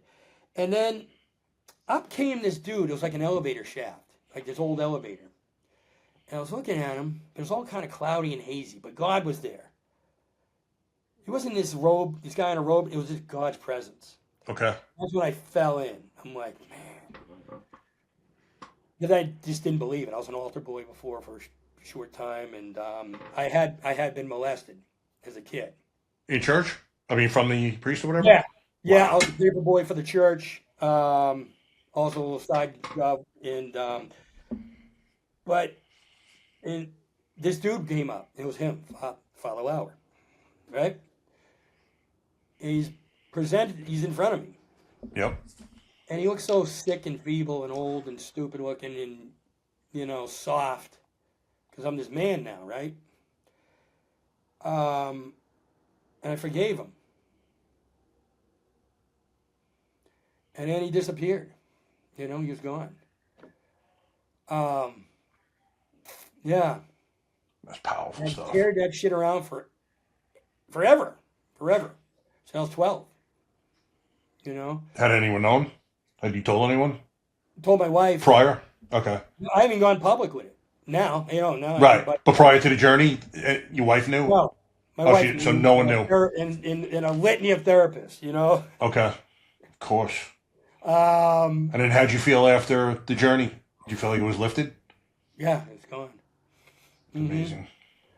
Yeah, and then back to my daughter and that kid that she was with. But I remember coming, and then the rest of the journey was just love and ideas, and I'm gonna do this, I'm gonna do that. So they told me that 10% of the journey is the preparation. Eat right before, and fast a little bit or whatever. And, yep. And don't take any SSRIs and all that shit. And it took me, the medicine got me off SSRIs. Nice. To be honest with you, talking to the doctor, he's like, hey man, you're on this. It's just going to affect it. So he goes, I'll titrate you down if you want to do this still. And I'm like, fuck it, I quit it. I'm just stopping. I don't recommend that, man. That's definitely not supposed to go that way. Yeah. But that little boy that was with her, I remember coming home and telling my wife about this medicine journey, and she was listening to my recordings with me. And it was all love, man. I loved her in it and all this stuff. And she goes, when you were in the military, this is long before Judi, I was over in Asia. And I got a girl pregnant, my girlfriend. And we had an abortion. And Judi said to me, was that kid Amerasian? I said, he was, man. He had that black hair and he's just cool looking. And I said, oh my God. That's him. Now try to talk to your neighbor about that. You know what I mean? The shit you see in medicine journeys. No. And that was my first one, so I was down for more, Of course. But they say like 10% is the prep, 30% is the journey, the medicine, yep. And then 60% is the integration after. When you're landing, they offer a coach to talk to for a few sessions, and you kind of just knock that shit out. You go through your transcripts and all this stuff. And every one of them has been totally different, as you know. How many times have you journeyed in total? 5. I just came back from one a couple weeks ago, the one I told you. Yep. I told you about. Then there was my second journey. I purged the whole time. I was just violent. I wouldn't say violently, but I was throwing up the most beautiful rainbow colors you'd ever see. Yep. Greatest taste in puke I've ever had in my life. And I was just vomiting. I remember recording, the guy that was there, a facilitator, and you got an angel with you, 2 real people. You are not out of eyesight. And they were like, man, you're clearing, bro. You're clearing. And I sweat out. I always sweat like a demon in those things. But, man, it was like not so much a traveling one. Because when I started it, that second journey, I'm like, this is like the first one. I'm going to control it. Nope. The universe told me, You're not in control. Yep. And I puked the whole time. Damn. It was great. And like tar stuff coming. It was just all this bad energy coming out of me, old injuries. That's you want to hear something funny about the not being in control? I remember this specific journey, and I have my bucket. I'm purging, and I'm actually looking across the way at the fire. My buddy, the former PJ, actually, he was just kind of sitting there. Wow. And I'm like, I'm purging, and I'm like, I could take anything you got. And typically, I'll purge. Literally, I throw up like 4 or 5 times. That's it. Put the bucket down. At high teens, I was like, okay, I'm sorry. I didn't mean to be arrogant like that in my head. I'm like, I'll never do that again. And it stopped like that. It was crazy. One other time, I couldn't purge, and I wanted to purge. I'm like, please help me purge. Brother, I all of a sudden, understand. all I could smell was ayahuasca. All I could smell was ayahuasca. I purged like a minute later. It was nuts. I'm like, man, there was so much more shit going on in this universe that we have no clue about. It's ridiculous. It almost seems like, but then my third journey never puked again. You know, fourth journey didn't. Fifth Yep. journey. It's almost like this life isn't real because now I'm more like the last journey. I was this energy. I was this energy. There wasn't like human beings in it. There wasn't. It wasn't. There was these shapes of bodies that I was going. I was swimming Yeah. through this. I can't. The 5 colors just don't do it. 5 colors, 5 sounds, 5 tones, whatever they say. Okay. Different there. It's not even a combination, anything. You can't explain it, man. And I was living these lives all in between notes of a guy's guitar. Each note, and they're living 100 lives. Damn. And Someone I else was had told me picking up something like people as that. I went, and I was pushing them away, like you're fixed. I said, God, give me more. God, pile it on. Give me more. And I was working out during it. He said, I was Really? doing leg lifts. I got a weighted blanket on you. I'm doing leg lifts for I don't know how long. Uh-huh. It was That's crazy. amazing. It truly is. And it's an all a feeling of love, right? Yeah. That's what it is. You realize that life is supposed to be about love, whether it's self-love or love for others. Yeah. Yeah. And if I that mean, word even work, you know, when you're out there, when you're in the dimensions, you know? yep. No, there were so many lessons to be learned by the medicine. Medicine showed me so many things. And, it's tough to explain. Like you and I have been through it. So you telling me anything, I'm like, yeah, I can see that. But you tell other people and they're like, yeah, okay. What? It's so hard to explain. And I say, even when I start talking about it, like the words dilute the magic that it is. And I'm actually, I applied to the 343 fund. So anyone that's watching this that is a former first responder, you go to 343, the number 343fund.org, and they have a application process that you can go through if you'd like to get treated with ibogaine therapy in Mexico. So, for any of you that are thinking about it, go there and apply. I just did it myself. And hopefully I'll be taking my first ibogaine journey because I am so curious and excited about trying that medicine. I actually had an opioid addiction. I went to rehab in 2012.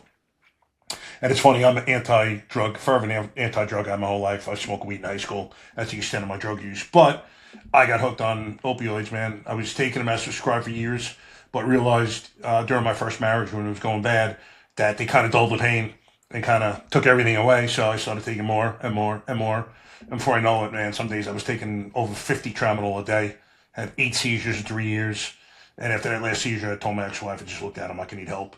And that was it. And, went and got my help. But, it's just amazing that if it happened to me, it could happen to anyone.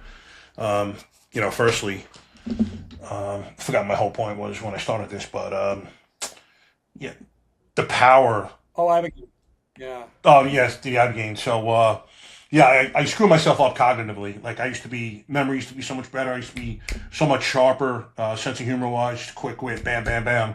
And I'm definitely, everything's slow reaction, much more slowed than it. I think you're pretty It's funny, been. Mike. I appreciate that, Tom. And just for that, I'm going to try to figure out what the hell I can get you in thanks. But typically, I would have had a really funny joke after you would have said that just now. And the shit comes like, it'll come like 30 seconds later, like, yeah, the timing has passed. I can't wait till you go, man. I can't wait to hear about it. I've never done that. I've talked to people who have. But yeah, I'm curious, man. I'm curious. Yeah, I know a bunch of people who did, and it's life changing. Potentially, it could have been in whatever you were taking, correct? You don't even know, right? I don't know. Yeah, Okay. it could have been. It could have been, man. I mean, maybe one day I'll find out, but I think I got another one coming up. Oh, nice. Yeah, I think I'm gonna go again. I think so. And yeah, I'll do it again. But I am curious about the other ones. I've done ayahuasca. Oh, you've done okay. Yeah, I went up to Maine and did that. Well, I'm in Maine right now, but I did one here, and that was interesting. I puked. I had my little bucket. Yep. It didn't do a lot for me, but what it did, I think, it doesn't give you what you want, it gives you what you need. Yep. And there was people around just tripping, man. Just like falling with their bucket, and I'm like trying to help, and they're like, "No, you sit down, you're on the shit." I'm like, "Okay." And he just had mattresses, nice one, all over the place. This beautiful place, but it was mostly women, girls in their 20s, 30s, 40s, and I'm like, why is that? So I had eventually got off my little mattress, and I went over, and there was like a bar thing, and I sat on that kind of in a corner. And I told the guy, "Yeah, I'm good, man." And they're walking around helping people. And I think my purpose here was to watch and see about what's going on with our young women in our world. I have, I have 2 daughters and a son. And I was like, what happened to them? They've all had something terrible happen. That's why they're here, And it would come out in their journeys. And I was watching, there's a row of them. And some of them were just going through a fight on the medicine. They're fighting back. One of them was just going through almost like a scenario, but it was real to them. They're fighting some dude off them. Yeah. And you gotta sit back with your little bucket and you sit there and man. And I was up all night. They said you can go to bed. I just watched this shit all night. Yep. And I'm like, wow, we're gonna do better. Oh yeah. Yeah, I mean, I think it's one of the most beautiful sights ever.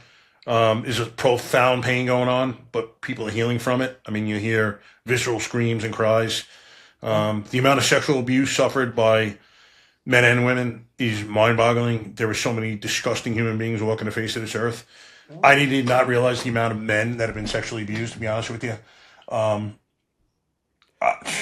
would state that about half the guys that go to these retreats have been abused sexually. And I've read estimates where they say about 20% of men have been sexually abused. I think it's higher than that. I actually did a podcast with a guy named Pasquale Cementelli, former NYPD guy, and he spoke in length about his sexual abuse when he was a young boy. And, kudos again for him in doing so, because it takes balls. And for you mentioned it before. I told my wife after Pasquale's episode, therefore the grace of God go on, because I was a young kid who was helpless. And, for those first few years of life, man, anyone that wants to abuse you in certain forms can pretty much do it if they plan correctly. And, I was lucky enough to not have anyone ever try that. But it's just incredible that, the amount of men that have suffered. And if any of you guys are watching right now, and I guarantee there is, there is no shame in what you suffered. Raise your hand and go get help, because I promise you can heal from it. I know you've been dealing with it for almost the entirety of your life and you don't think you can, but I promise you there are ways of helping, like the psychedelics. They've helped so many guys in that situation. And you did nothing wrong. It was just whoever that scumbag was that touched you. Yeah. And, and you become that man that you needed at 5 or 12 or whatever, Exactly. God knows if my dad found out. I don't know what he would. You just didn't. You didn't talk about it back then. No. It's just the way it was, man. And then when I was working at the state prison, that's when they started locking all these guys up, and they're coming into the state prison.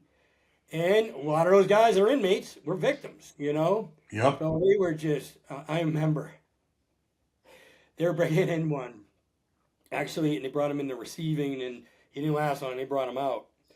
And they were just yelling out the windows, the old part of the prison with the bars, and they're yelling out, "Hey, Father, how about one in a keister for Easter?" The dark humor you got, Oh, you got it, yeah. Totally morbid, but you need it as well. And those guys were getting the shit knocked out of them. And then... as they should. And they do their stint, and they put them out on parole. And we get them in on parole, and then Massachusetts would come pick them up for the charges over there. And then, they're dying somewhere. Oh, yeah. It was a culture. It really was. Yeah. It's insane. I mean, listen, I grew up Catholic, and that's partly what turned me off about the church is that whole scandal. I mean, it's been going on for forever, I bet. But to me, they need to allow priests to marry because all these guys hide behind that cloak. And it's even more disgusting that they hide behind religion and everyone thinks, they're holier than thou. And they put their guard down and let these guys put them in situations where they normally wouldn't let a stranger. To me, that's like the ultimate predator, that you're living your life to be able to put you in positions to abuse. Like, that's insane. But that's how a lot of these cats live. Yeah, and you think, the first 11, 12 popes were married. And Oh, I yeah. think what it was, they stopped it. I don't know what the reason was, because of land or something. I don't know why. They did, I don't know, back then they were still probably sacrificing kids and animals, Yeah, exactly. But, I didn't realize they were married. Yeah, and I think, like during my medicine journey, it's where I found God. And I just know, I've been there. Been flying around. It makes this earth so small. And with all the craziness going on Instagram and in Israel and the world and politics, and it's like, whatever. It's just, God, it's just so much out there. And I think there'd be less jails, less prisons, less therapy, talk therapy. If medicine was some sort of regular part or some sort of a process to do. Yep. To fix people. Can you imagine, brother, if every grown adult had a drink or do psilocybin or something, man, this entire world would be changed, man. There'd be so much more empathy and love in the world. And it would just be a different world. Like, you and I know, because we experienced it, people that are hearing this, like, yeah, okay. But the experience is so profound that it changes you as a man or woman. It is one of the biggest things I've ever done in my life. I've had kids and I've been married and been blessed and had, great dogs and whatever, done things, I guess. Had some success, but that is one of the most memorable, what you can remember. Yeah. Things that I've ever done in my life, really. And they're so different. Oh, yeah. And I had to have the first 4 to get to the 5th. Yeah. You literally, every journey is its own and is drastically different from the one before. People ask what happens, but you can tell them your journey, but, I tell them there's no way don't expect mine to mirror yours in any way, shape, or form, because mine changes from one journey to the next. And, we've gone through radically different things in our entire life. Everyone's going to be different. So it's tough, but, to those who are, because I was nervous going in, what would you tell someone that's thinking about it right now? Like, I don't know, no, man, I'm too nervous to do this. Like, what would your advice be? My advice to them is, when you're ready, go. You have to be ready. I'm not here to sell you that or convince you. And then once you decide to go and you are signed up and paid or whatever you got to do to get in there, I'm not going to influence you in any way I won't talk so much about my journeys. I'll talk in general terms. Yeah. But just know that where I've been and where you've been, you're safe. Exactly. Yeah. They're there to hold space for you, and you will in turn hold space for someone else. Because, it's just, again, you get what you need, not necessarily what you want. Mm-hmm. Many cases, no. No. A lot of people don't even realize they've suppressed things so severely. They don't even know things. We've had multiple occasions where it just happened to be females. Females were sexually abused when they were young, so young that they buried those memories so deeply that it came out in a journey, and they had no idea until that point that they had been sexually abused many years ago. Like, it is incredible what it digs up. Yeah, for sure. And I remember a guy in his journey was talking, speaking Italian, was singing in Italian and speaking Spanish. And he was an old military guy, and I'm like, oh, dude, you must have been stationed over there. He goes, no, man, never. I don't know where it came from. Holy shit, that's nuts. So tell me there's not God involved, Yeah, exactly. Exactly. And if we are using parts of the brain, and we are, that we never used before, thank God for that, because I think it's reconnecting synapses and giving you back memories And good ones, not just bad ones, but Yeah. a lot of times we hold on to those bad ones, man, and it's okay. Amazon. Pizza's here. Yeah. Yeah, we do. We tend to hold on to the bad ones or focus on them more when, in fact, there are so many more good ones, hopefully, inside. And, as far as like negative talk to yourself and doubt and negativity, man, every time a thought comes in your head, switch that shit out. You could come up with right now, as you're just sitting here, come up with something that makes you happy.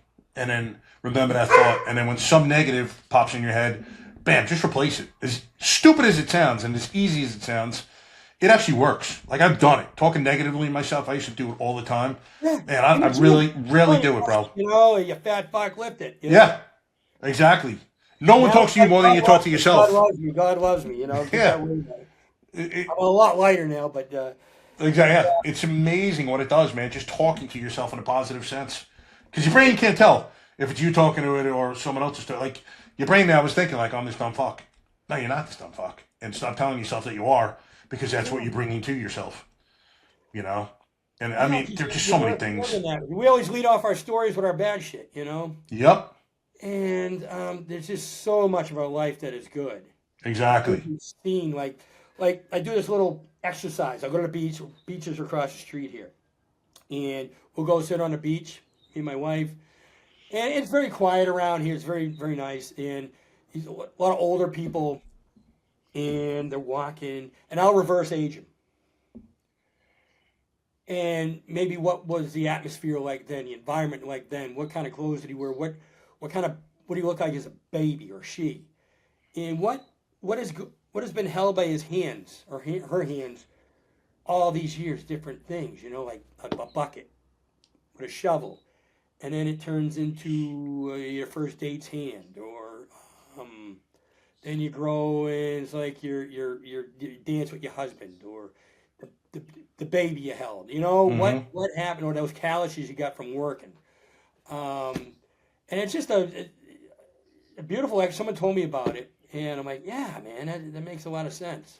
Yeah. And try to meditate. I do meditate. I was never good at it. People say that I wasn't good at it, or you're not good at it, but hey, practice. Exactly. Yeah. When I'm driving now. Yeah. Now hold on. Yeah. I just won't see exits, but I'm not. My eyes are open. Yep. My breathing going in and coming out. It's so relaxing. Yeah, breath work is so important. I mean, it just you control yourself when you're breathing correctly, and we don't learn that. It's amazing. That should be taught in school. Yeah, it should. I was just thinking, there were so many things that we get taught as kids that we're never going to use or that are worthless. Teach kids stuff like this that can help them for the entirety of their life. We need to start teaching them good habits for mental health that they can use forever. Yeah, like look in the mirror. Tell yourself you love yourself. Yep. Look in the mirror and say, who am I? What do I want? Why do I want it? Things like that. Talk to the kid next to you. For 10 minutes in class. We're talking aloud, Get off the chair. We're not factory workers anymore. Yeah. And get off the phones. I mean, everyone has got a story. If you talk to anyone, man, everyone's got a great story. But you have to talk to them to hear it. Yeah, and you don't. And we isolated. I did. Yeah, I did big time. Up to my darkest days. And I like my alone time. Don't get me wrong. I work by myself, and I love that time. I love my driving time. But I love my time with my wife, and we work together, and we're always together. We're best friends, but, I like hearing about her. Yeah. No, it's the truth. Actually, that brings me to a point I like to make, is as first responders, we say that we don't like bringing the stuff home to a spouse. And as a result, a lot of times communication gets shut down. So I kind of have like a system. I didn't really use it as much. I wasn't as aware as I was, when I was working. But for those of you who are currently active, have a system in place where when you get home, it's your time. Whatever, it's a half hour, you get your time to decompress. After that, bam, daddy's here. What do you guys need? Now, if it's somewhat of a bad day, like the call I had before of the 2-year-old found floating in the pool. You come home, it's like, baby, just had a really tough one. And that's it. Everyone leaves you alone. The night is yours. But you have to speak to your spouse before your next tour and tell them what's going on. Now, it doesn't have to be total specifics. You don't have to go down, every detail, especially if it's horrendous. Just paint broad strokes so they have an idea in which to put the context of your behavior. This way, it's not just that Mike's an asshole. No, it's Mike saw this, and that's why he's, acting the way he is. Quiet, doesn't want to talk, whatever the case may be. But, just saying that you don't want to bring these things home and shutting down and not speaking, then as a consequence, not speaking to your spouse is going to have very detrimental results for your marriage. Yeah, for sure, because they just want to love you, man. They just want to bring you back from the, and because we need you. Exactly. If it carries on, then what's our percentage of divorce? Oh my 75? God! Those years ago, I don't know. Yeah, when I went through mine, I was like, it's like cliche, man. It's ridiculous. Like everyone shared the same lawyer, Yeah, exactly. Yeah, we did in my precinct. I think 5 of us used the same guy. His son actually ended up working in my precinct, but it's kind of funny you said that. There was 5 of us that used like the same guy. It was amazing. But yeah, it's so cliche. And again, we all think we're all alone. Nah, there unfortunately are a ton of people who are going through the same stuff. And we also think that everyone else has got to figure it out. When in fact, no one has this shit figured out, man. People let you see what they want to see of you, number one. Number two, some people are really good at making it look like they have it all figured out. They don't. And as David Goggins said, everyone is fucked up, man. It's just the degree to which you are fucked up. And again, allow others to see how you truly are. No one's got this figured out, man. It's a day-to-day for all of us. We're just trying to get through it the best we can. But, hopefully these are some things that Tom and I have spoken about that can kind of help you in your life. And leading it with positivity is, to me, one of the most, important things you could do. And this, for us, is the toughest, allowing yourself to be vulnerable. Because as men, how many times in life have we let ourselves be vulnerable? I could probably count them on my hand until a year and a half ago when I journeyed with Aya for the first time, how many times I was able to let myself be vulnerable. And it's not a lot. But in order to heal, you must be. How can you tell anyone how you're feeling if you can't even look in the mirror and tell yourself how you feel? Yeah. And then tell yourself you love yourself. Yeah. Not easy. No. Very difficult sometimes. Receiving love. I had a problem with that. That started from childhood, and then, in a career path we took, you bro hug some dude, and that's cool, whatever. But to receive it from your loved ones, your people under your dome, that was hard. Oh yeah. And the medicine showed me that, man, that you just take it and give it back harder. No, it's the truth, man. It is the truth. All right, brother. It has been, I just looked, it's like an hour and 47 minutes. It's unbelievable. I didn't think it was nearly that long. It's been fantastic talking to you. Anytime, brother. Anytime, man. So please let anyone know if they want to get in touch with you, if they want to go with TRT that you're offering, how to get in touch. Yep. You can go to Cutting Edge Testosterone Therapy.com is our website. And it's a long one, but you just go there and you can message us online, book online, and more than likely you'll talk to our daughter Danny or our boy Ryan. He's a firefighter, EMT, and he does a lot of hours for us. We got a couple nurses. You might even talk to me. You might talk to Judi. I don't know. It's a family operation, so we got you. There's no monthly fees. There's no contracts. That's what a lot of these big places do. Yep. But now we're starting to be the big place. And we just treat you where you're at. We meet you where you're at, and it's individualized. So give us a call. Absolutely. Again, Tom, thank you so much. I had a great time speaking to you. If you guys like what you heard, please hit like and subscribe, and we'll see you guys soon. Oh, shot fired, officer down, shot fired, officer down. Got a city officer down, shot fired. 223, be advised, we have a visual on enemy paratroopers in grid Papa uniforms. Welcome to the Resilient Warrior Nation, a podcast dedicated to inspiring hope and healing for first responders, military veterans, and anyone facing PTSD and trauma.